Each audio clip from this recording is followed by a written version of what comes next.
होली में लागे बो रंगा चोली में। तू कितना पटाइबे रे नहीं एबो तोहर बोली में।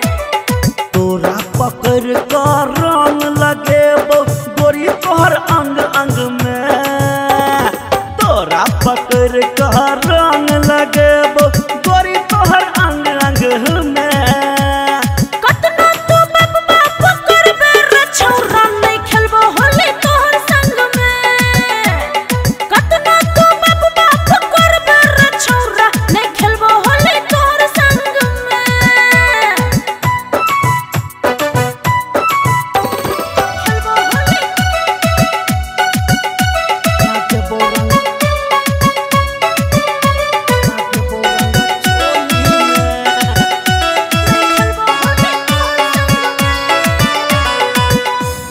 हमरा संगे जे रंग नहीं खेलबे केकरा से खेलबे तू रंग के रहानी। केकरा से खेलबे तू होली। तोरा संगे होली खेले से बनिया मर जब खाको हम गोली रे गोली। मर जब खाको हम गोली।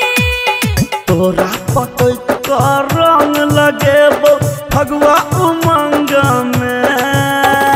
तोरा पकड़ कर रंग लगेबो फगुआ उमंग में। कतना तू बाप बाप करबे रे छौरा नहीं खेलबो होली तोहर संग में। बुझले कतना तू बाप बाप करबे रे छौरा नहीं खेलबो होली तोहर संग में।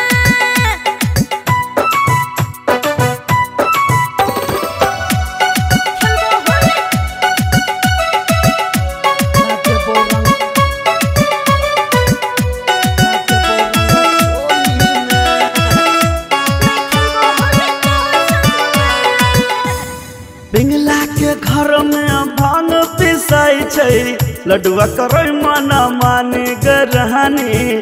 पिपी करे मना मानी। बेसी जे रंग रंग कहले रे छौरा याद दिला दे बनानी रे नहनी। याद दिला दे बनानी। पूनम भौजी संग रंग खेलबै फूलो के अंगना में। पूनम भौजी संग रंग खेलबै फूलो के अंगना में। कतना तू बाप बाप करबे रे गछुआ नहीं खेलबो